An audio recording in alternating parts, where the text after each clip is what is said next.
Hello, everybody, and welcome to the coachinghangout.com coaching hangout.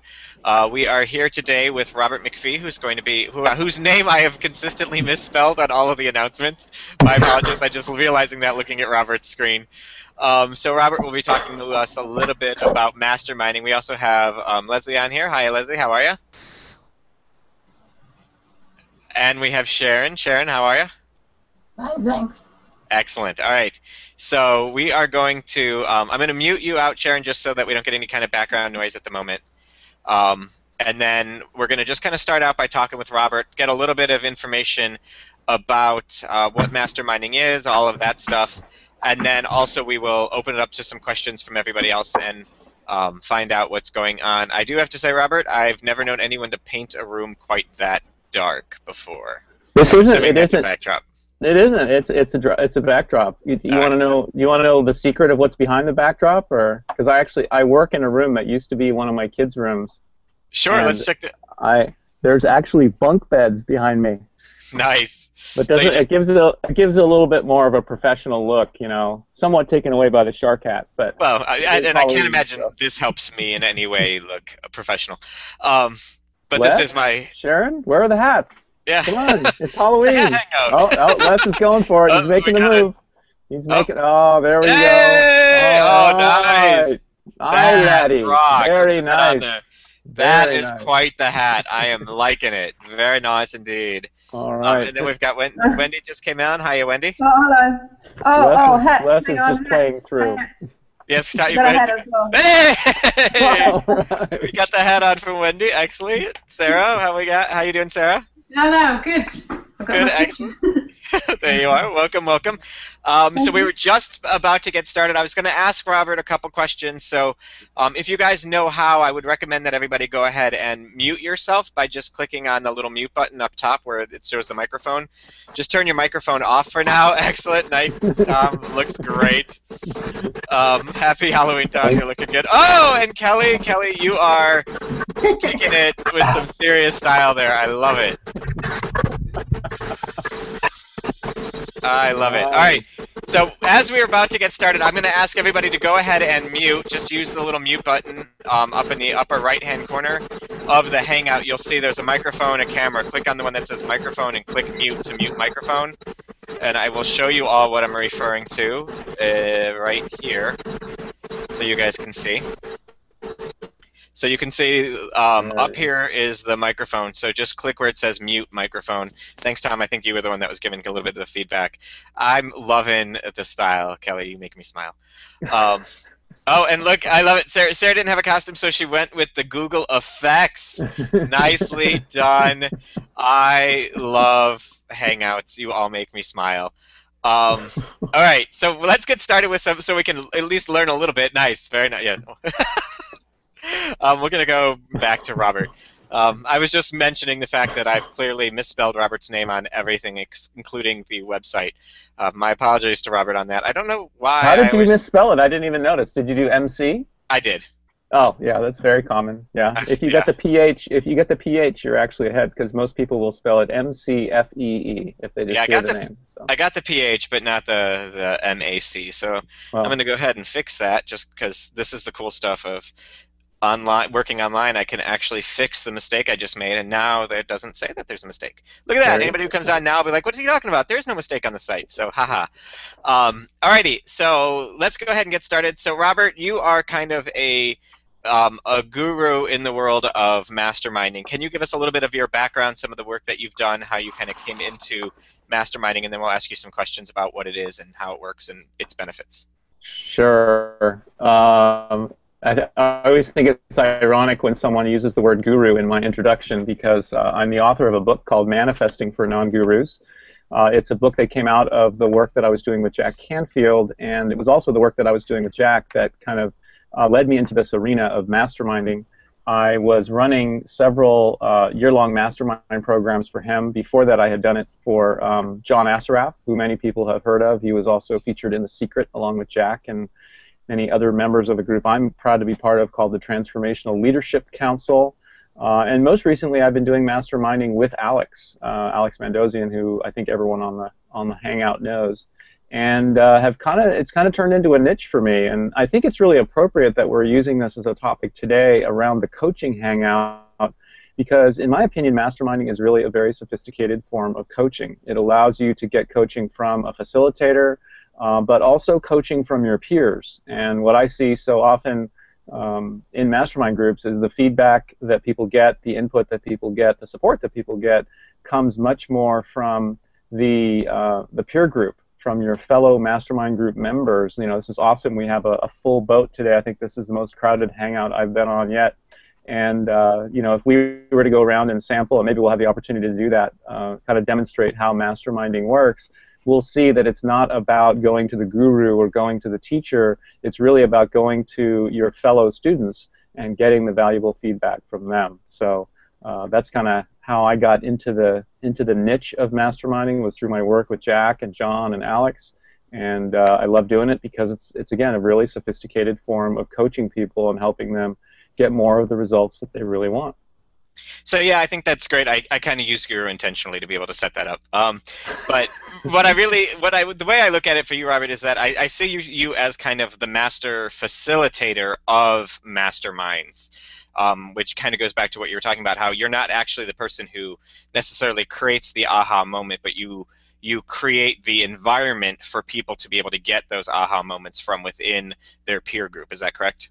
That's absolutely true, and as much as I was laughing at the fact that you used the word guru, you'll see a big smile on my face when you use the word facilitator, because when people ask me what I do, I'll tell them I'm a speaker, I'm an author, I'm a coach, I'm a consultant, because people know what all those words mean. But if I'm really just describing what I do without worrying about whether someone else is going to get it, per se, the word facilitator, I believe, is the best way to describe what I do. But the problem is, most of the time, if I meet someone at a networking event or something, I say, "What do you do?" I say, "Oh, I'm a facilitator." I'm like, "Okay, like you're a janitor, or what does that mean? You're working at a facility?" I don't understand. But it is. That's exactly what it is. And the other word you used was environments, and that is a huge part of masterminding. You and I had the opportunity to co-facilitate a couple of masterminds recently. And it was really all about creating the environment with the people that were there, with the actual physical environment that we were in, the communication, the technology, all of that, to create an environment where all those kinds of connections can absolutely happen. So yeah, so can you expand a little bit on that? What is masterminding, kind of in its purest form? Like, what is the concept of it? And I agree with you when you say it's part of coaching. I actually think it's something that people should include in a coaching package. But I'm curious if you can give a little bit better, clearer explanation of exactly what a mastermind is. Well, there's a lot of different forms that masterminds will show up in, and by definition, what a mastermind is it's a way to tap into a larger collective intelligence than just your own. You know, we all have this amazing resource of our own mind and our own experience and our own expertise, but that can become pretty limiting when we start really thinking bigger. And one of the great ways to expand our ability to create, make our dreams, our visions a reality, is to tap into the experience and the expertise of other people. Now, for a lot of people, they don't have the time, the inclination, the money, the resources, whatever it might be, to formally establish something like a board of directors or a board of advisors. But a mastermind group could be exactly that. It's an opportunity for people who are just kind of everyday people to surround themselves with people who are at or above them, kind of near the same level, but hopefully a little bit even beyond the same level, and be able to tap into the expertise of those other people so that they can accelerate their results even more quickly. Not originally, because it comes from before that, but I think where the term masterminding really began to gain popularity was out of Napoleon Hill's book, Think and Grow Rich. And he was using examples like Henry Ford and Andrew Carnegie and Charles Schwab and people like that, that although they were hugely successful in their own business, they took it to an even different level by communicating and networking and supporting each other. So that's, I think, where the term mastermind really started to gain some momentum. And a mastermind can be as simple as a group of 5 or 6 people who gather by phone every couple of weeks, or it can be more complex, more in-depth, if you will, by starting to involve live meetings, other forms of communication. We're starting to use Hangouts with our mastermind groups. It's a really powerful way to keep the group connected and have them interact and support each other. And I'm seeing some faces on the bottom of the screen here that have participated in some of those mastermind hangouts with us, and hopefully had the same experience I have, where it just goes deeper than what you can do on a phone call. Yeah, and I totally agree with you. The power of a mastermind is really impressive. It's amazing how a 45-minute conversation in a group like that, where everyone's focused on just you, what you're working on, and how we can move you forward, can just move somebody forward at just exponential rates, where having an accountability partner or even one-on-one coaching is important because it takes care of like now that you have this brilliant idea, what are you going to do, and what are you going to do every week or every day to get that done. But sometimes that brainstorming into the bigger picture and where can you take it, it requires the power of the mastermind, which I think is important. So absolutely. So what are some of the reasons why, I know I just kind of rattled off a few, but what are some of that you feel are important reasons? Why is a mastermind an important thing to be a part of? Well, I'll tell you, there's a couple of things that really come to mind immediately, and I think we have touched on some of them. The first one is the ability to really expand your network. The reality is, each of us is very creative and can think outside the box and come up with all sorts of new ideas and approaches. But when you start sharing the situations, the issues, the challenges that you're faced with other people and tapping into their expertise, it really is exponential, just like you said, how much more quickly we can tap into the real obstacles that we're faced with, how quickly we can get ourselves into motion. One idea that can come sometimes from the most unlikely source in a mastermind group, just a kind of an offhand, have you ever thought of kind of an idea, can turn something completely around or take something that's pretty much stuck in the water and get it unstuck and back into motion. The other piece, in addition to expanding your network, that's so powerful about masterminds is it creates a structure of accountability.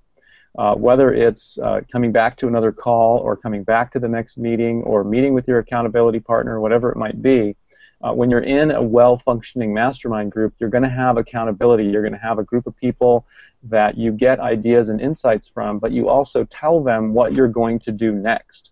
You tell them what your next action is going to be. And it's no fun to come back to the next meeting or the next call after you've said, I'm going to make 10 sales calls, or I'm going to write that proposal, or whatever it is. You don't want to be coming back to the group and saying, I didn't do it. So there's an element of accountability that comes from a mastermind group that also really accelerates people's progress. Yeah, I totally agree, and accountability is important. I was just we were in a mastermind of sorts about a launch that's coming up, and the product launch is completely different than what we thought it was going to be going in, because of bringing in different ideas, different people's thoughts and perspectives, and what we're launching is, I would say, 1,000 times more powerful than what we went in thinking it might be, right. Just because of that group of brains coming together, everybody shooting ideas off each other, and people's willingness to take the ideas in and be open to them. There was none of this, oh, that won't work, or I've tried that and it failed. Like, there was nothing about shooting it down. It was being open to every possible option and then running with everything that might have come your way. So it's amazing to me what happens with masterminding.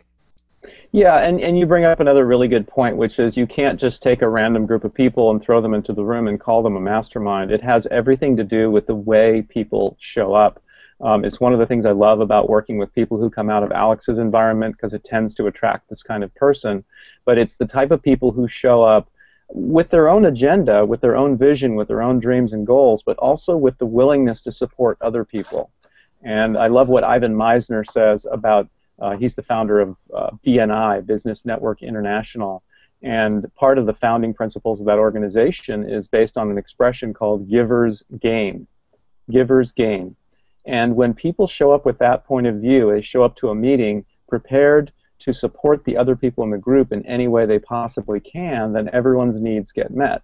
Whereas if the same group of people all showed up with their own agenda in mind, arguably no one's needs gets met because they're all focused on their own needs. So it is really important to surround yourself not just with people who have the right kind of experience and expertise, but also the people who have the right mindset, who have the right approach, and they're going to come in ready, willing, and able to support each other. And that's where the magical things really happen. We had again, you and I just recently co-facilitated a couple of groups, had some great experiences with people showing up in just that way, and you know, some great breakthroughs happening and people getting clear about what their next steps are and feeling like they have the accountability and support necessary to take those steps. Yeah, it's really it's an amazing experience. I don't know how else to say it other than that. Like, just being able to have the privilege of being there and watching it and seeing how it kind of occurs. It really is an amazing experience to see how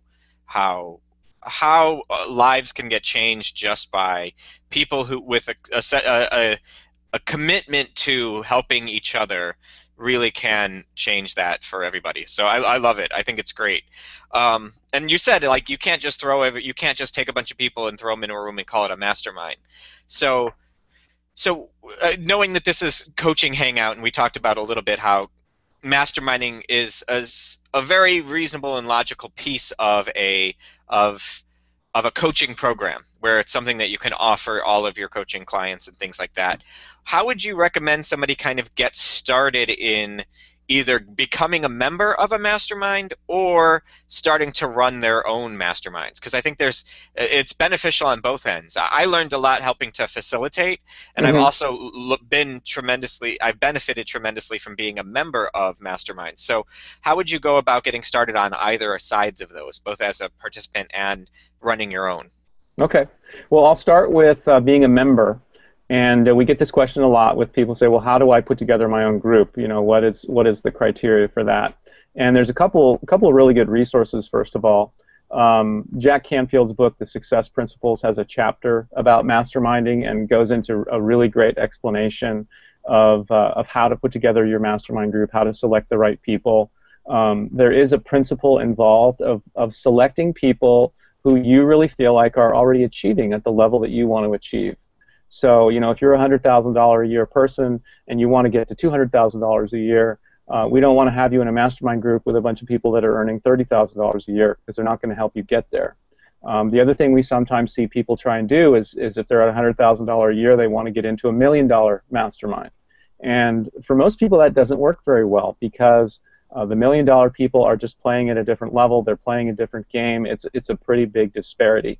But if you stretch yourself just a little bit and surround yourself with people who are achieving at a higher level, who are 2 or 3 steps further down the road that you want to go down, that's a really important criteria. The other thing that I recommend is to surround yourself with a variety of people. I see sometimes that, like, maybe a real estate mastermind or a financial planner mastermind or something like that can work for a period of time, but after a short period of time, you've kind of tapped into the expertise that's in the room.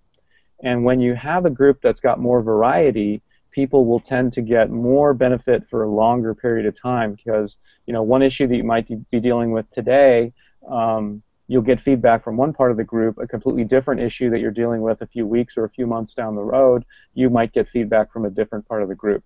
So stretching yourself to people who are already achieving at the level that you want to achieve at, and also making it a variety of people, are 2 things to really keep in mind when you're putting together your own mastermind group. And for any coaches who are looking to get into facilitating a group, and this is something that I told you I've done this with Jack, I've done it with John Assaraf, I've worked with Alex on it. The one thing I would say with coaches more than anything else is to make your mastermind program an application program, to make sure that you're really picky and really selective about who gets into your mastermind. For a couple of reasons. One, you as the facilitator, if you have the right people in your group, it makes the facilitation so much easier and so much more effective to do. And 2, the people in the group will get so much more benefit if you are kind of able to put together a group of people that are a good mix. And again, to me, that goes back to the same criteria we talked about with who you're going to put in your own mastermind group. You want people who are accomplished, people who are experienced, people who bring a lot of value, are going to have a lot to give to the group, but also people who are really open-minded, you know, that they're generous in spirit and they're open to learning and they really want to help people. Because you can bring in the most brilliant and experienced person in the world, and if all they're worried about is what's in it for them, although they have a lot to give, they may not be the best person for your group. The other thing about that is when you do applications, you can make sure you don't end up with a situation where you have some really high achievers with people who are just getting started, or you might have people that are really very deeply spiritual and other people that are, just really down to earth, business is business, action is action kind of people. If you have applications, if you interview people, you get the opportunity to put the right people in the right groups with each other. And sometimes, one final note would be, sometimes the best thing you can do, even if someone's credit card is going to clear, even if they desperately want to be in the group, if you just know in your heart that they're not a good fit for the group, sometimes the best thing you can do is say no, for your own well-being, for your own sanity, and also for the good of the group. Excellent. I think that I love the idea of an interview, and just you need to know a little bit about people before you try to piece them together. It just doesn't work otherwise. Yeah. So I think that makes a lot of sense. If you're open, Robert, I'm going to take up kind of a pause from my question list and just open it up to our wonderfully attired crew here. It's a little hard to take the group seriously, but I'm totally open to questions. Excellent. So why don't we go ahead and open it up? Does anybody in this in the group have a question for Robert on masterminding or anything along those lines? You can go ahead and just unmute yourself and ask away. Yes, I have a question, or a broad question, Robert. How you doing? It is a facilitative process, and it is a group of people, so I'm guessing it's a complex thing to manage. Do you have a kit bag of techniques and tools that you bring in to facilitate that process, or is it like we did at the one in Vegas, where it's kind of fairly fluid and open, and there are a couple of basic questions and things that you do? Okay. Well, two ways I can really answer that question. One would be in terms of, if we're having a live meeting of a group, there are pieces just in terms of like the kind of the equipment and resources that you want to have in the room and the way you set up the room. But I think more what you're talking about is the structure of the conversation and the interaction. And there is a very specific structure that's pretty much common, whether it's a phone call or a live meeting. And actually, I just learned something recently from Alex that I'll add to this that I just used for the first time this morning and found really, really helpful. But the basic structure of a mastermind interaction is to start first with some sort of an invocation. And this doesn't need to be something that's religious or anything, but just to pause. We're all so busy, our minds are going 100 miles an hour. Before we go into the conversation, to just pause, quiet the mind, get ourselves centered and present, and then just do some sort of an invocation to create that. The second part that we do, and you've seen this with myself and with Alex, I know Sean, you do this as well, is to start the conversation with what's new and good. What's a win, a victory, a success, so that we start getting the focus on what's working, so that we can continue to focus on what creating more of that, instead of starting right in with launching on problems or issues or that type of thing, and getting the focus on what's not working. So starting with an invocation and then going into what's new and good, what's working well. And then the real heart of the meeting is focused on what would you like to see working better. What's an issue, a situation in your personal life, in your business, whatever it might be, that you'd like to get some feedback from the group on. Maybe it's something you feel like you're stuck on. Maybe you feel like you've got a few different ways you can go and you're having trouble deciding. Maybe you just don't know what to do next. But it's an opportunity, again, to tap into that group wisdom, get some feedback, some ideas to help you get it into motion. And generally in a mastermind group, everyone gets a turn to do that, to get some feedback and some support. The next step is to talk about taking action. Like, it's great to have a conversation and open up to all sorts of new possibilities. Sometimes people get all sorts of great feedback, but it's really important that they know, what is my next action that I'm going to take. So if this group that we're here with today was all a mastermind and we all had a turn to share an issue or situation and get feedback, we'd want to be able to look across the screen here and see everybody has a next action that they're going to take. So when we gather again in 2 weeks or a month or whatever it is, we can check in and say, did you do what you said you were going to do?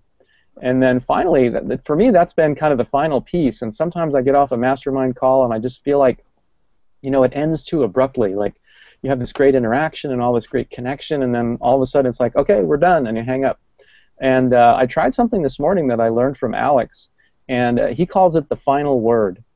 And what you do is you just pause at the end of the meeting and just invite everyone in the group to really quickly just go through and share a word that would describe their experience of being part of the group or being part of the call. So it was a really nice way of just kind of bringing some closure and some completion, and really anchoring into the experience of being part of the group rather than, like I said, just kind of cutting it off and we're done. So Sean, that wasn't something that we did with the groups that we facilitated. Like I said, I just tried it for the first time this morning, but I found that it worked really, really well to finish with the final word. Almost sounds like a game show, doesn't it? It does, but you're right. It sounds very. It just makes some sense to me. Like, it seems logical that would, like, you want to have some kind of clean, clear, formal end, and not just an abrupt "okay, bye now" kind of thing. Yeah, exactly. It always kind of felt like there was like a little bit of a loose end, like we're leaving someone hanging a little bit. But that's kind of the basic structure, and it's a structure that anyone can use. It is really important to stick with that structure and to have timing in place. Whether it's a 2-day meeting where you have to have timing in place so that everyone gets a turn to share in front of the group, or whether it's a 1-hour phone call where you need to make sure everyone sticks with their allotted time so that everyone gets a turn. It's a very specific structure. If everybody goes on and on about what's new and good and what's working, then you don't have time to really get into the issues. If one person does a 20-minute explanation of their issue or situation on a 1-hour phone call, people don't get their turn and they stop coming to the calls. So, but that's the basic structure. Does that answer your question, Wendy? Yeah, perfectly. Thanks, Robert. Okay, good. And timekeeping is very important to be able to keep everyone on track, to make sure, and you're doing it for the benefit of the participant, because you want them to kind of get off story and get to the point of being open to suggestions, ideas from the group. Is that right? Yeah, it's absolutely true. And Wendy and Tom and Les, I'm looking at you guys. You guys have been part of groups that we've been having these hangouts with, and we've been doing a very loose version of this structure just because we've only had 3 or 4 people on the call. So if you have a call that's scheduled for an hour and you have 3 or 4 people, you can be a little bit looser.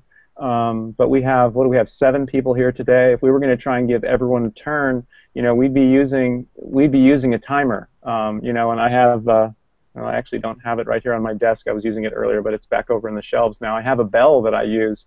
And to give people a 2-minute warning and let them know that they're close to wrapping it up, so that everyone does get a turn. Is there a timer in the Hangout? Is that capacity here? Not that I see, but you could easily get one on. I mean, there's tons of timers online. Yeah. Like timer tools online, you could easily pull up and use if you wanted to. Yeah. So it definitely would work. So cool. Any other questions from our well-adorned Exactly. So, Robert, my question is, how do you stay present? What's the best way to stay present during the mastermind when you're having all these ideas fired at you?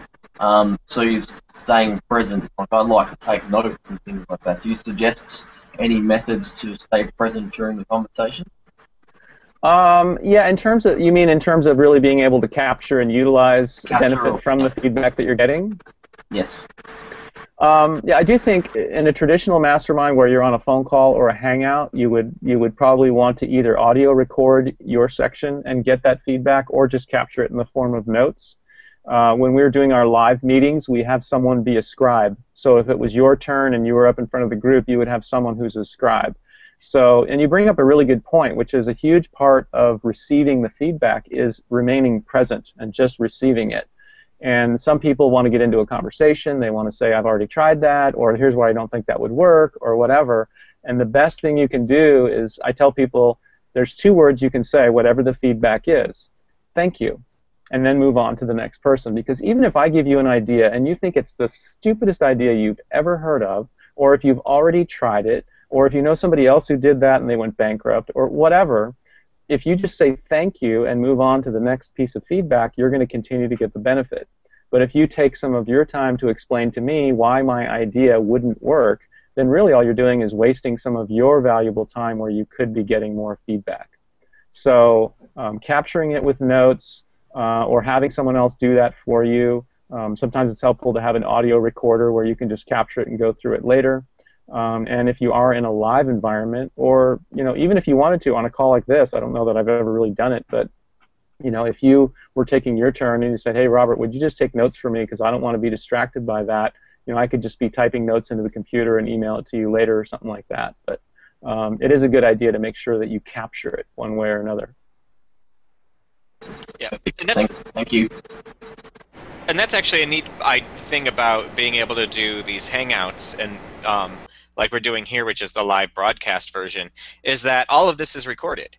And it's all posted to YouTube, and I know people kind of freak out, like, oh my gosh, now it's on YouTube, but you can just go into YouTube and change the settings of the video to private, and then no one's going to find the video except the people you give the link to. So only the masterminders would get access to their video to be able to watch each other and go back and revisit what was said and things like that. So using this as a platform could work for masterminding in that, and record it and have it for prosperity's sake. And you wouldn't have to worry about other people, like, breaking confidence or other people knowing what's going on, because all of that would just be you just change the settings within Google Hangout and you're all set to go. Yeah, and it's an interesting question, because one of the things that shows up in a really highly functioning mastermind group is that the issues that come up get pretty personal. People will often join a mastermind group because they want to work on their business, they want to increase their income, they want to improve their sales, whatever. But it doesn't take long to realize that the number one thing that's preventing us from earning the level of income that we want to earn, or the level of sales we want to get to, or whatever, is that face that we see in the mirror every morning. It's what's going on in between our ears. And it isn't long before people realize that they've got a safe space, that they can trust the people in the group, and if they have a personal issue that is really getting in their way, that a mastermind group can be a great place to be able to bring that up and get some really valuable feedback. And it is good to be able to record the call or record the Hangout, but there is also something really important about just making sure everyone knows that it is a safe space. We've gone through that with the Google Hangouts that we've done with Alex's mastermind, the Click and Be Free mastermind, and so far we haven't been recording them just so that people know. And I agree with you, Sean. If I'm hosting the Hangout, my YouTube channel is not in the top 10 in terms of people who are just viewing it because they don't have anything else to do. The chances of someone actually seeing what's going on in this Hangout by happening to find it on my YouTube channel is somewhere in like 1 in a billion probably. However, for someone who's sharing something really personal and knowing that once it's out on YouTube, it's people can share it and post it or whatever, I can see where people would be a little nervous about that. So the good news is, I learned this the other night, you can turn it on if someone ever requests that we turn off the broadcast because they've got something personal they want to share. You can turn it off. I also learned you can't turn it back on after you turn it off, but you can turn it off if someone requests that. Yeah, but if you knew that and you had somebody, they could request it at the beginning of the call and make them the last person to go, so you'd be able to record the rest of the mastermind meeting and turn it off just prior to that last person if you had that request. So there's ways of scheduling it and being intentional about it. Yeah, or even and this is a fine distinction, but again, you get into really personal relationships in these groups. I've worked with groups for years and years, and they become close, like family, kind of close. And with something like that, I would want that person to go first. I'd say, okay, well, we're not going to turn on the recording until after you go, because if someone's got something deeply personal that's really, really on their mind and really weighing on them, even for an hour-long call, I don't want them, they're not going to be any use to the group until they have a chance to share what it is they have to share anyway. So I'd be more inclined to say, okay, we won't even turn on the recording until we have a chance to support you in whatever way we can. Very true indeed. So, cool. Other questions from our well-adorned peanut gallery? I want to know from Kelly who's going to win the third race. She looks like she's out at the racetrack at Del Mar. Oh, too funny. You guys, it makes me smile that you all came in and decided to play with us. So that's good. So okay, so Robert, my next question for you with masterminding is, Kelly, do you have something? I was just going to say I don't have that information. Nice. All you need is like a mint julep and you're good to go. Exactly. You know what's, and you know, here's a little information tip from a former bartender. Do you know what's in a mint julep? Mint? I thought, doesn't Julep? that sound like, it sounds like a really exotic drink, right? Like some like really complicated exotic drink. And a mint julep, I found this out because I used to work at a bar next to a racetrack, and Kentucky Derby Day, everyone would come in to get mint juleps. All a mint julep is bourbon and ice. That's With it. mint. Yeah, with a little mint leaf on top. That's it. Bourbon and ice. Wow. So all those fancy ladies with the big hats and the big glasses, like I I'm know, doing you'd think today, they were you think drinking they're some sort of special Yeah. fruity mixture of something. Well, it's not. It's just bourbon. So it's a serious cocktail. Anyway, Sean, I'm sorry. I interrupted you. No, it's fine. I have to ask Kelly if those are cat earrings because they look like they are. they're owls. They're too big to Owls. wear anywhere, but I thought they were cute, so this is a good opportunity. Nice. Excellent. I love it. You all make me smile. So what I was going into the next kind of thought question along masterminding and looking at like coaching. You had talked about 10, like if you're making 100 grand and you want to make 200 grand, you try to find those folks who might be making 300 to 400. Like you're trying to get into the right groups. But from a coaching perspective, how do you go about like pricing a mastermind? How do you know what to charge for participants in a mastermind? Do you have any suggestions or ideas for that, Robert? I know that's not a question we discussed, so I'm putting you on. No, that's fine. No, and I love it. When Sean and I talked about a couple of ideas, and we had kind of a loose format going into this, and I actually used to work with someone in the Canfield organization, and I won't mention her by name because some of you might know her, but whenever we did interviews with her, she wanted to have it so scripted that she literally had the questions and the answers all scripted all the way through. So for a 1-hour phone call, she would have, I would ask her a question that was on the script, and she would read right off the script. Oh, thank you, Robert. That's a really great question. I really appreciate that. And I would just mess with her sometimes and just throw in a different question just to see how she would respond. But I love going off track and going whatever direction we want. So now that I say that, I've forgotten your question. What was the question again? So I was asking about like about pricing. Yeah, how do you, as a coach, how do you add that? Like, where would you put that in your pricing and kind of in your funnel, since that's a language we all understand? Yeah, great question, and it is really appropriate to put kind of at the narrow end. I don't know whether it's the top or the bottom, but the narrow end. It is a higher priced item in your funnel, and in terms of how to price it. First of all, I would work backwards depending on what you're actually going to include in your mastermind, whether you're going to include live meetings or specific coaching time or whatever it might be. But to make sure you know what your hard costs are. Like I have my own mastermind group that I run. They meet 4 times of the year. I know that we're going to have hard costs with a meeting room and with meals at a hotel. I know I'm going to have materials costs.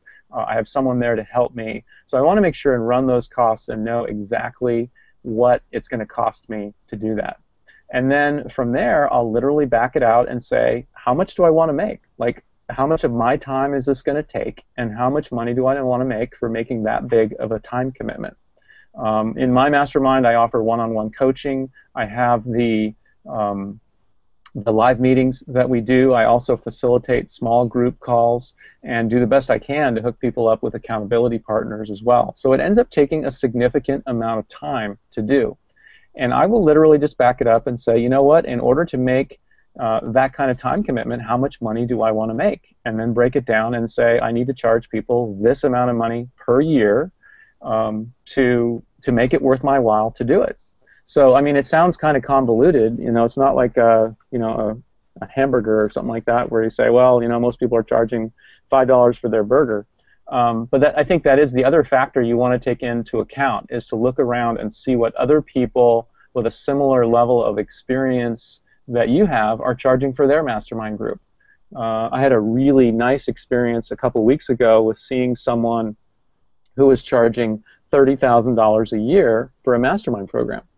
And I looked at what I bring to the table and what I'm capable of doing, the experience I'm capable of creating, and said, you know what, I'm not quite at that level, but I'm very, very close, and in some ways I can do it even better than that person. So I looked at my own price tag, which is $10,000 a year, and was very, very comfortable with that, to say, you know what, for someone to be a part of this program, at $10,000 a year, if they're going to price compare me to this person at 30 or me at 10, they'd be crazy. not to be working with me. So, looking at what other people are charging is a good thing. And, for someone who's brand new to coaching, who's never done this before, who's never run a mastermind, to go out and say they're going to charge $20,000 a year to run a mastermind, I say good luck. I hope you can do it. But I would encourage you to set it up and establish a track record for yourself, establish a group of people who are going to be great testimonials for you before you set the bar a little too high. The other thing for any coaches who are watching, if you want to benefit from the experience I had getting my own group started, there's a really difficult point at the beginning where you make a declaration and you say, okay, I'm going to do this. I'm going to start my own group. And you reach out to the people who you want to have in your group, and you start inviting people, and you offer to take applications, and you let people know what you're doing, and you host calls to explain it. You do whatever you're going to do, and some people will get interested. They'll say, okay, this sounds good. I see the value in this, but I have one question. Who else is going to be in the group? And when you're first starting, I will just tell you this, when you're first starting and you don't have anyone in your group, it is a very difficult question to answer, like who else is going to be in the group. And anyone who's ever been in a mastermind, or anyone who's really just awake and aware and paying attention, is going to know how important it is to be in a group. No matter how much confidence they have in you as a facilitator, they know how important it is to have really good people in the group. So what I found was it was really important to just keep asking, and to keep asking people to be the first person. And then once you get that first person in, it's much easier to get the second person. And once you have two people in, it's much easier to get the third person in. But if you're really committed to doing a mastermind, you've got to be prepared to get over that initial hump of getting the first person into your group, and be ready for that question, who else is going to be in the group? And be ready to say, you are. And I will tell you this as well, that was a really difficult time. But once I got to the point, like the first meeting of my group, I had 10 people, and once the word started getting out about the relationships developing and the quality of results that people were seeing from being one of those 10 people, I went from 10 people to 18 people really, really quickly. So it's absolutely worth it to put in the necessary steps. And I had my own mastermind groups pushing me to do that, because there were times I wanted to give up, like, I don't know, how do I answer that question? How do I get that first person in? It was kind of a paradox. But I had really good supportive people encouraging me to stick with it, and now it's got some great momentum. And I think I want to ask this, I think I know the answer, but I'm going to ask it, is for somebody who is thinking of being a mastermind facilitator, do you recommend that they be a participant first before they start to try to run their own mastermind? Absolutely. Very huge capital Y, capital E, capital S, capital yes. Really true. And here's the other thing I will tell you. When someone's really good at facilitating a mastermind, it looks easy. But if you've ever been part of a mastermind that wasn't working effectively and wasn't facilitated well, you'll see that it's not easy. And not only is it important to participate in a mastermind, but it's also really important to participate in a mastermind that's facilitated by someone who knows what they're doing. I had the opportunity to work with Alex on facilitating groups, to work with Jack on putting together and facilitating those groups. So I had the opportunity to get some really good experience, some really good mentorship from some really great people before I just dove in and started facilitating groups. So it is, and when you're asking people to make a big commitment, time and money-wise, you want to make sure that it goes really well from the start. So yeah, really important to be part of a group, or at least to get some mentorship from someone who's leading groups before you just dive in and start one yourself. Gotcha. Yeah, I thought that might be true, but I wanted to make sure that at least got addressed and looked at today. Yeah. I know we're hitting about the 45-minute mark, and that's usually kind of close to people's maximum ability to pay attention. But I wanted to open it up to the group again. See, we've got a few other folks who haven't either gotten a chance to share or ask a question. So I was going to just check with Les or Sarah. Do you guys, either of you, have any questions or anything that you wanted to share with the group? How long do like a term span are most masterminds? Do you start off on a small term with some people and see how it goes, and then you progress, on, or do you say, right, I'm going to do it for 6 months and this is going to be the overall span of it? How do you do that kind of time planning? It is a good idea to get a time commitment out of people, because if they do 1 or 2 phone calls and they're not really getting the results that they thought they would want, you want them to have more of a time commitment than that, because at the beginning of a group, one of the most important things that's going on is just getting to know each other, just creating that safe space. So it is important to get a time commitment. At the same time, one of the things I did with my group was I set up a 4-month time period and let them have the experience of working with me and working with the group for 4 months before they looked at making a commitment to participating for a whole year. So a lower price point and a lower time commitment does make it an easier yes for people. And especially with groups that are having live meetings, if you have a well-facilitated live meeting, once people get to the meeting, they're in. They're not going anywhere. They really get the value of the group, and it becomes easier as a facilitator then to just keep the group connected. So it is a great idea to just have a small time frame, a lower price point to get people into the game. But you don't want to go, just like one introductory call, experience what masterminding is like, because it does take a few interactions for people to really get it. Does that make sense? It does, yeah, great. Yeah, obviously from experiencing that myself, it's definitely that. Like I say, getting to know people, and the ones we did in Vegas were really good because it's yeah. Those are really just scratching the surface. Those were kind of like the machine gun version of masterminding, and when you get into a smaller group, a more intimate group, you just get the opportunity to go a little deeper and get a little bit more laser feedback, as opposed to, again, kind of the shotgun, just throwing out ideas, brainstorming kind of approach. Hi, Robert. How do you measure the success of a meeting? How do I measure the success of a meeting? I mean, normally, as an example, you might have a time to debrief with some other member of your Hangout or your mastermind group, but if you're leading one, how do you measure your own success of the meeting, how it's gone? Okay, well, thanks for the clarification, because that's what I was going to ask you, was are we looking at this from the point of view of the facilitator or from the point of view of the participant? And I think from the point of view of the facilitator, how I would evaluate the success of the meeting is, did everyone get a chance to really be heard? Did everyone on the call get the opportunity, whether they chose to fully utilize it or not, did they get the opportunity to share what's working for them and what they could really use some feedback on? So they had the opportunity to really get value from the call and will therefore continue to want to be part of the group. So, whether everyone really got a turn. And then there's also something for me as a facilitator where Sean talked earlier about creating an environment. I love to create an environment where people are really comfortable, where people they know that they can share what's really going on, that they don't have to just scratch the surface, that they can really get into and work on what the real issues are that get in their way. So another way that I judge the success of a Hangout, or of a mastermind meeting rather, would be, did people really play 100%? Did they show up and really ask for what they really need, rather than, kind of skimming the surface? And that's a little bit of an intuitive feel. I did a call this morning with one of my groups, and I just got off the call and I just went, yeah, that's what it's all about. It's people having that level of connection and just knowing. I mean, so much of the time for us, especially as entrepreneurs, we feel alone.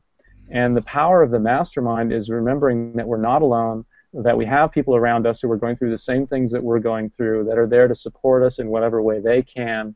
And it makes such a huge difference. So, getting off a call, knowing that everyone had the opportunity to really get benefit and was really willing to play 100%, would be a couple of things that I would really use to judge the success of a meeting or a call.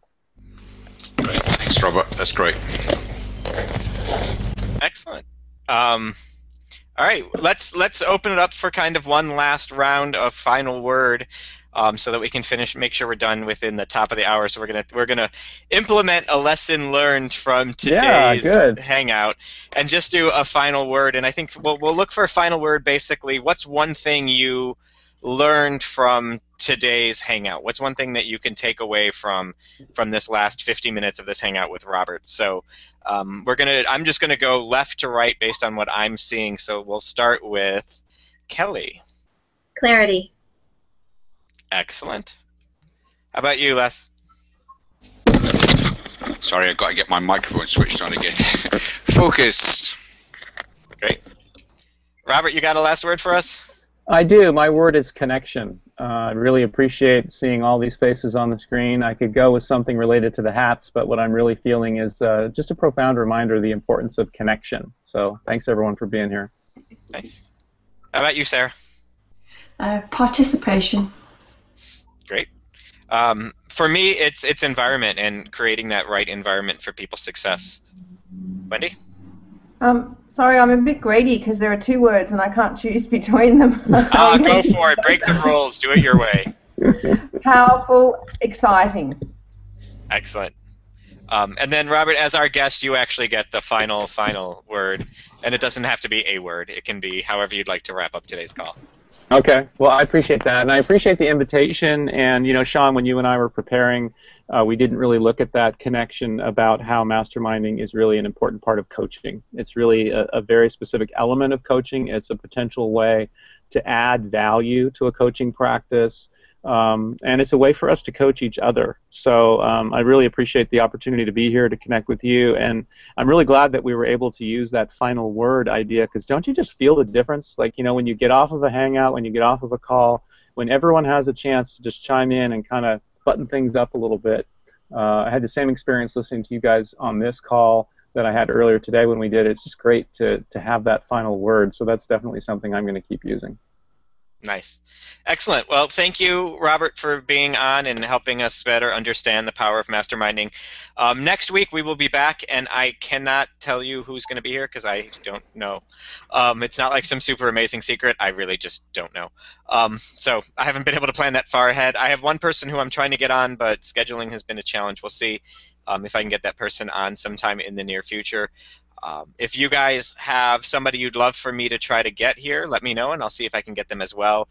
We also might just have an open one next week and do a mini mastermind with everybody, and just kind of look at where people are at and what they'd like to be getting from these Hangouts. So lots of options. Keep an eye out. I'll send out the event with details once I know exactly what it's going to look like.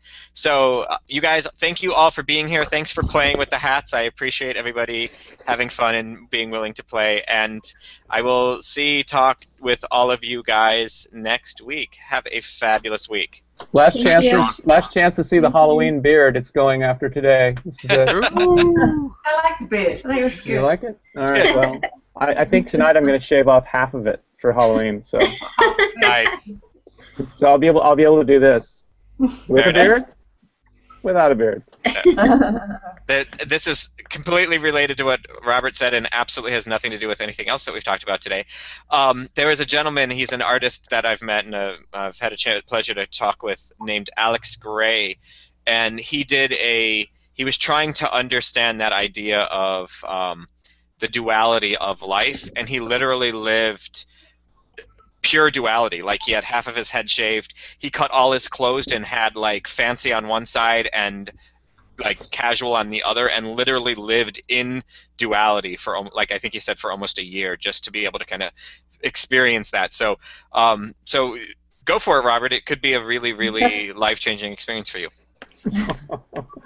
We'll see. At least for one night. At least for one night, I'll be half and half. Sounds good. All right, you guys. I'll see you all next week. Thanks, Sean. Thank you. Bye, everybody. Bye, everybody. Thanks. Bye.